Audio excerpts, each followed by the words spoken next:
Hey guys, welcome back to another digital painting tutorial. Today we are doing this autumn landscape. Welcome to my channel, Creatively Me with Bree. Yes, I'm Bree. Before we jump into the video, I just want to take a moment to say thank you to my viewers and followers who have taken the time to give me feedback on my videos and how I can improve the experience for the viewer. While I am not new to art, I am new to breaking down my process into tutorials. So again, thank you for helping me make these videos hopefully better and more enjoyable for everyone. And with that said, let's get started. First, we want to go into the tool selection where we can choose the canvas, and then we're going to go all the way down to canvas information. Once we're here, we can of course title it, sign our name, but right now we want to look at dimensions. We are working on 3800 pixels by 5000 pixels at 300 dpi. Our color profile is the second one from the top. I believe it's the default. Hit done, and now we're ready to begin. So here I have a sketch as well as my initial piece. I'm going to select my sketch and I'm going to take the opacity down so that way I can still see it, but it also will not interfere with my ability to see what I'm painting. Now we want to hit that plus sign so that we add a new layer on top of the sketch. I already have a palette pre-selected, although I do make some color adjustments as we go, and I don't use every color on that palette. It's more of just a suggestion of what to use. Next, I want to create the sky and the ground. I select a rather gray color, but it does have a hint of like teal to it, but I want it to have a little bit more blue undertones. So I just slide on that scale to create more of a bluish tone. Next, I want to go and select my brushes. There are only 3 brushes we use, but right now we're going to use the Inka brush in the brush library under inking. I'm going to show you how to make the brush that I used for this piece. So here's the original Inka brush. We're going to duplicate it so that way we don't mess with the original. Click on it, and now we're in the brush studio. The only adjustments we're going to make are on taper. So this is what it looks like without taper, or without the taper we want to use. I'm going to increase the taper on both sides to 100% and put the sizing at 100%, and that's it. It's really nice for creating like leaves, as you can see right there. And then hit done. And now we should have our Inka brush set to the way that we would like to use it for this project. Now on layer 3, we are going to draw a line about 1/3 of the way from the top of the page. And we're going to drag the color over and slide to find where the threshold is to fill it. Then on a new layer, we're going to select a brown, do the same thing, but on the bottom half of the canvas. If you want to make a straight line, you just hold down after you've drawn the line, and will automatically provide that. Now what you're about to see, ignore, but I can't pretend it doesn't happen because you'll see it. So I did end up selecting the ground and using Gaussian blur. By the end, I decided Gaussian blur wasn't what I wanted. So don't do that. Just, you see it here, pretend it didn't happen. Keep your layer exactly as it is. All right, next we're going back into our layers, and on top of the sky, we're going to add a new layer, and then we're going to go in with a very light, it's not quite white, but it's not quite light blue, but it's somewhere in there. I create a circle. It technically doesn't have to be perfect, and then I fill it by dragging the color over into the area. And then I use Gaussian blur, which I do actually encourage you do, and I put it at 80%. While we wait for me to finally get to 80%, feel free to subscribe and like. Once we're finally done with the Gaussian blur, we are now going to go to the ground layer and add a new layer on top of that. We're going to select, it's sort of like a creamy, yellowy gray color. That's its official name, by the way. And then we're going to grab the Inka brush, and here's my sketch. I'm going to drag the sketch up above it just so I can get a sense of where my composition is. And then I'm going to drag the lines from the top of the canvas to the bottom and drag the color in to fill. Now, make sure that you don't have perfectly straight lines, because these are trees after all, and trees are nature, and nature is seldomly perfect. Although if that's your style, go for it, I guess, right? Like, totally support that for you. That's just not the style I went with for this piece. I wasn't thrilled with the trees that I have on the right side of the canvas, so I go in and I make some adjustments. First, I go into the selection tool. I make sure I'm on freehand, and I select exactly the tree that I want, and then I go over to the transform tool and make sure that I am on freeform. Next, still on the same layer, I'm not thrilled with the other trees, so I make sure that I go back into the freehand selection, transform, and that I'm on distort, because the only part I want to really shift is the top and just a little bit at the bottom. And then now we have our trees. Now that we're in layers, let's select the ground and then go to the plus sign to add another layer, so it is above the ground. Next, we're going to pick a slightly darker beige gray color to act as the tree going in the background, or I guess the middle ground of this piece. Make sure that these trees are thinner than the ones at the front, because if they're heading towards the back, theoretically speaking, they would be smaller, right? Both in width as well as height.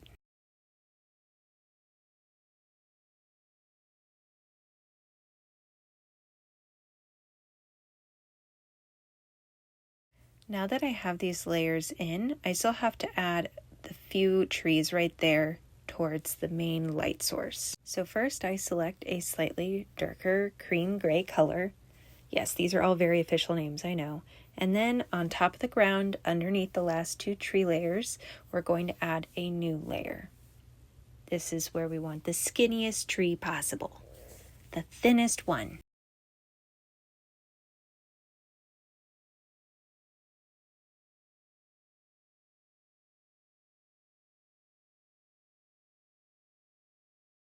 Now we're going to go back into our layers, and we are going to take off our sketch, and then we're going to select the front trees and put them on alpha lock, so the most bright and closest to us trees, that layer.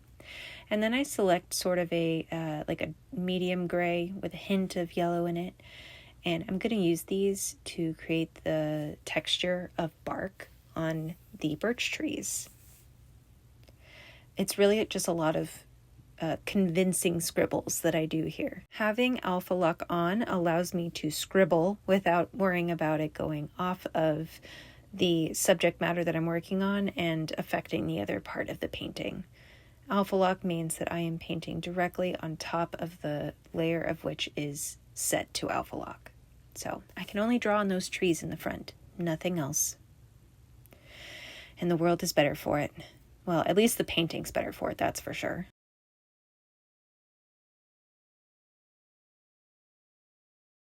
When we feel good about how they look, we're going to go to the trees behind those, also put on the alpha lock. I select the same, I just keep the same gray. You could choose to do a little lighter. Honestly, I should have, but I didn't. Live and you'll learn, I guess, right?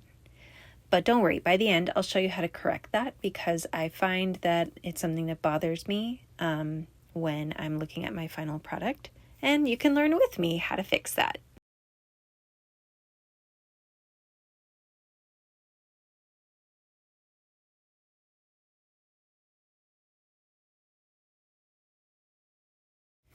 And believe it or not, you can do scribbles wrong, which you'll see here, where I make horrible scribbles and I undo them, because there is such a thing as a bad scribble, apparently, especially when it comes to tree bark.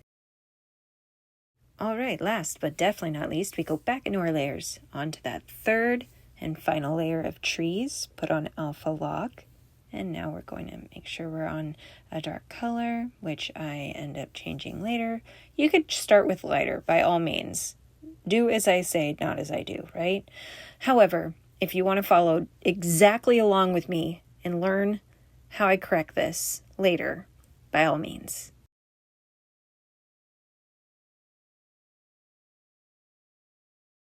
All right, and now that we're done, we're going to go back into layers, and we're going to combine the light source and the sky together and add a new layer above that. So a new layer above the sky layer. Then I select a sort of brown, but we're going to go for like goldish, right? Goldish. And we're going to go down to organics in the brush library, and we are going to select cotton. And cotton makes for really great like tree shadow of leaves, foliage, leaf silhouettes. So I'm just framing the piece so that way the light at the center still remains the focal point. I go back into my color selection and I select a slightly darker brown, golden brown, if I may, and just add some additional texture and shadow. On the ground layer, I am going to add a new layer and make that a clipping mask so that I can draw this using the cotton brush to have texture. I also darken it and take out some of the saturation. This is another thing. I wish that I had kept it like this, but I ended up using Gaussian blur. It's totally your preference. Do as you will. I do correct this at the end, but for now, that's what I did. Return to the layer with the tree leaves, and then I add a new layer above that. This is where we are going to hand paint in a couple of leaves. We're going to return to the Inca brush that we made and make sure that the size on it is decently large, or else you don't get the leaf shape as easily. The whiter the brush, the more, there you go, look at those cute little leaf shapes. Now, I don't want to put this lighter color everywhere. I want it to suggest where the lighting is coming from, but we don't want it going too far back into the shadows because that color really wouldn't show up in the shadow area. Now, we're going back into our color options. I'm going to make it slightly lighter so that I can build more depth to the colors, to the painting, because we do want there to be even brighter highlights. We want mid-tone shadows, all of the things. This is a good time to be selective with how much you put in. You can always add more later. Right now, less is more.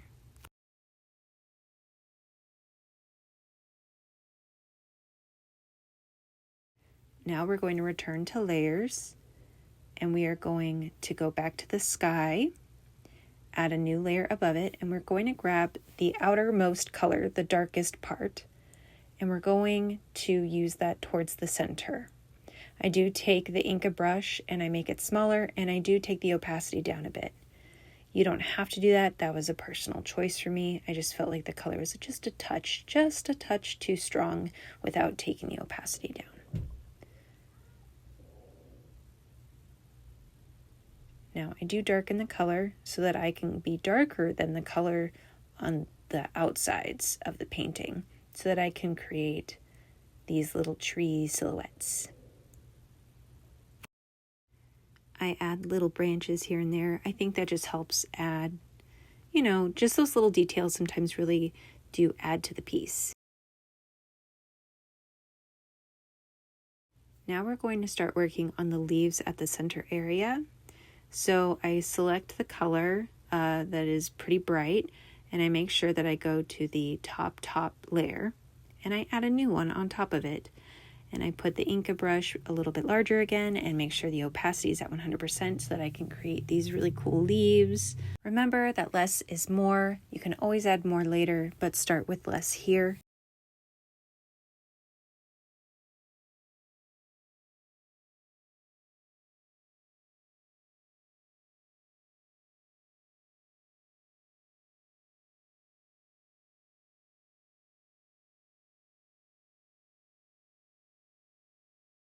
All right, I'm going to color select by holding down on the canvas and selecting a slightly lighter light blue gray color so that these leaves will pop up more.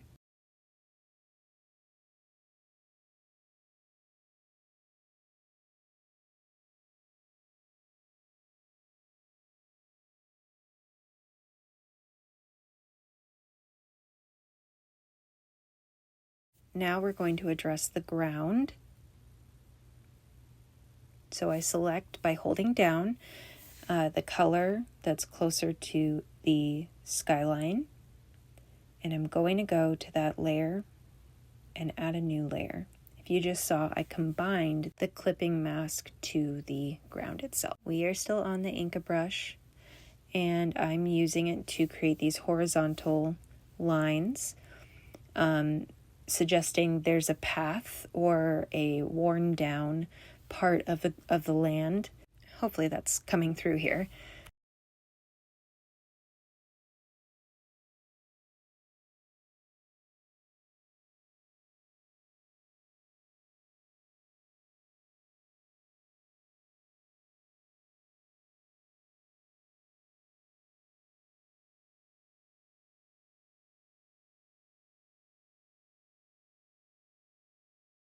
Now I'm going into my color palette and I'm selecting, the similar colors of brown and golds, and just starting to hand paint in, I would call them fallen leaves. Just sort of a nice texture on the ground that suggests the leaves, but we're not going to hand draw every single one. Going back into our layers, we are going to select the trees and we are going to add a new layer. What I end up doing is I actually move this layer beneath all 3 tree layers, so you can do that now or wait until I do it later. But now is where you're seeing where the Gaussian blur ended up not working for this piece, because I ended up wanting harsher lines to create more silhouettes of nature, grass. Soon you're going to see a rock, nature, forest, woods. I do select a darker brown here to start building in some of the colors, still using the Inca brush. That has not changed.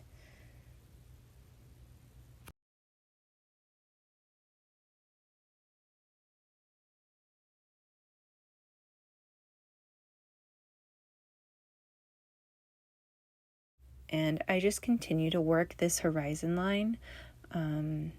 So right here, I make a rock. Takes me a minute to decide what the rock will look like, but I figure it out.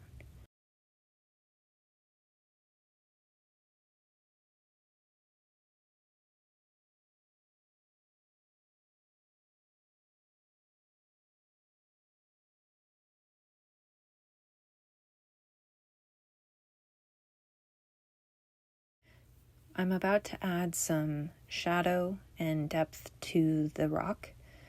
So I'm creating the shadowed side and then also another shadowed side that's a little bit warmer, that's say picking up a bit more of the color from the light that's passing through.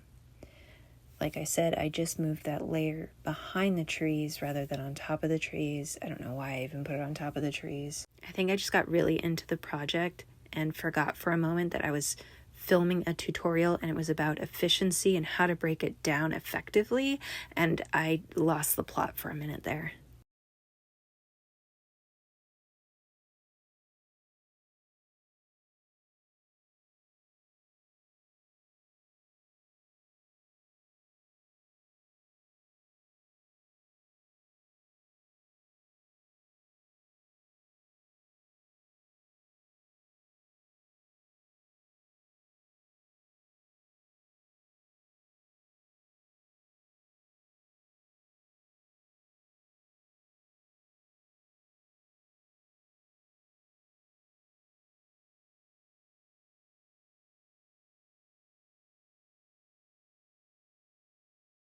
All right, now we're going to go back into our layers. We're going to select the tree layer, and make a new layer above that. And this time I mean it. And this is the layer that we are going to use to make it so our trees don't look like they're just floating in the forest, but that there's greenery and shrubs, plants, grass, leaves that are engulfing it at the roots.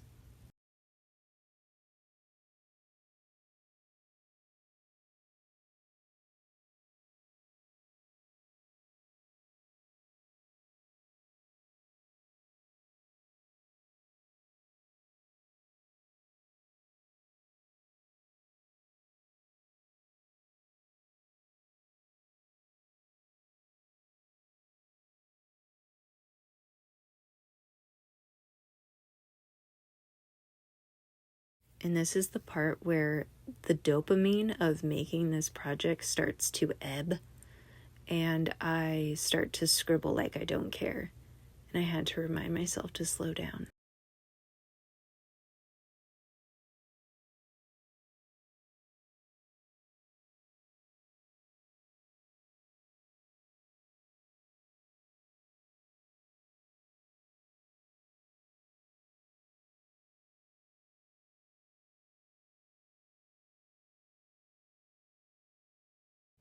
All right, so I'm going to make a new layer on top of the layer we were just painting, and I'm going to add in some of the blue sky onto the ground itself, almost like light reflecting, right? Because light does reflect, the sky does reflect down onto things.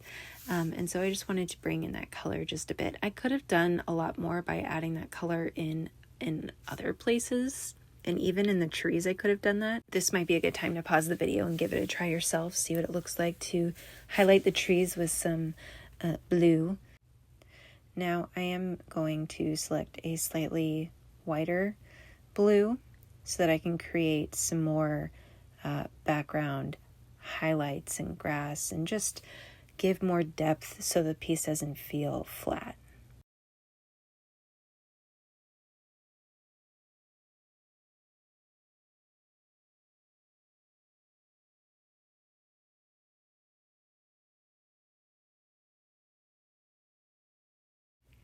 You're about to see the hand of hesitation. There it was.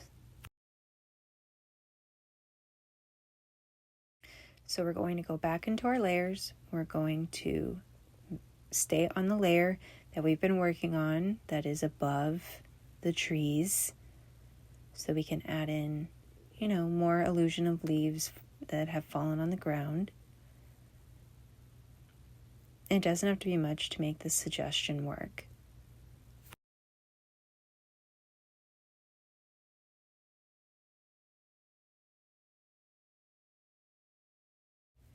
Now we're going to select the sky and we're going into adjustments. I wasn't too much of a fan of the blue in the background, and I really wanted it to stand out more, so I play around with the hues and saturation as well as the brightness until I get a look that I like, which is here.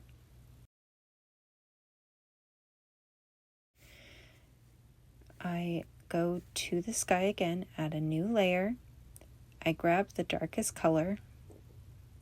I go into the spray paints into Fat Nozzle, and I use that to add texture. I double check that I got the right color and just add some texture around in the background because I want this piece to have just a little bit more texture, which I'll add more soon when you see the further adjustments I make. I'm going to put this on multiply and just take the opacity down some. Okay, more than some, but you know what I mean. I think it was around 40%. And now I'm going back up to the first tree layer, adding a layer, and selecting clipping mask. Now I'm going to take one of the medium grays. I believe it's the same gray that I used on the actual texture of the tree, and I'm just using the same Fat Nozzle brush to get that texture in the trees, especially because they're closer. I just wanted them to not feel so flat. I put on multiply, and here's what we have so far. I still wasn't satisfied, so I go in and I select a fairly dark brown, and I continue to build up the texture as well as the color here. And I'm much more pleased with this by the end, except here, where I couldn't for the life of me get it to work. Still don't like it. This was the point where I stepped away, and then I came back because I wanted to add more. So I am going to go to the layer that is the ground. I'm going to create a clipping mask on top of it. I want to grab the darkest brown available on the ground, but it's hard to see, so I remove the path layer for a sec.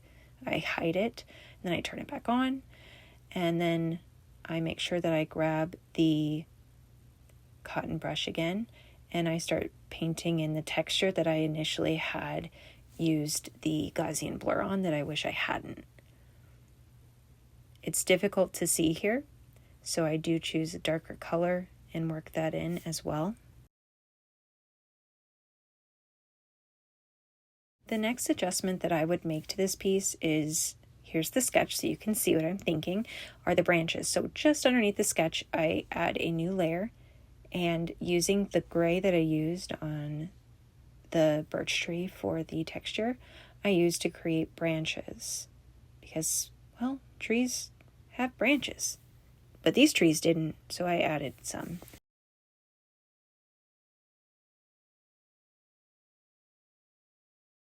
And look, somehow I managed to have this weird spot stick out that I had to erase. I don't know how I accidentally made that mark, but I did. This is why we work in layers, people. This is why we work in layers.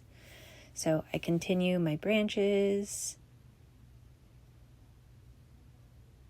And you can add more detail or texture, but I like them like that. The next change I make is to the bark on the back trees. So I pick the trees that are furthest from the front. I go into selection and pick the auto select, and I just click on the areas. It does not have to be perfect. People will not be able to see those details if you miss a little, but we're just wanting to pick up the bulk of the lines there, and we are going to lighten them up because they go back further, which means they would lighten up. I think it made more sense in my brain when I did it. It just looked right. Right? I think it looks better. Maybe that's just me though. All right, guys, prepare for the next move. There are moves. We're going to go into layers. We're going to select the tree silhouette, leaves, duplicate it, hide the layer underneath. Go into selection, freehand, do squiggly lines to create shadow zone. Close, adjust, make darker. Freak out a bit because the lines are weird, but don't really, because we're going to, I don't want to say fix it because that was an intentional move, but add a new layer above it. And now we're going to take the Inca brush and just create leaves using the color that we just picked up. There we go. And, you know, just keep working it all in.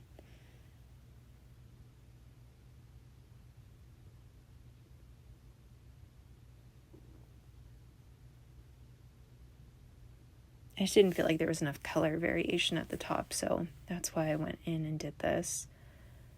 It felt a little too, it felt flat. It didn't feel like there was depth to the leaves and the trees, so I wanted to make sure we got that in there. I want to make sure I go to a darker color so that we know exactly where the shadows would be, which obviously would be here where the leaves are more saturated and have less access to light. And I think we're done. Oh my gosh, we did it, guys. Okay, if you are still here, thank you so much for watching this tutorial with me, as painful as some parts were. And if you haven't subscribed, please do. If you have any video requests, make sure you comment down below. I would love to hear what is on your mind. And I'll see you guys in the next tutorial. Okay, bye.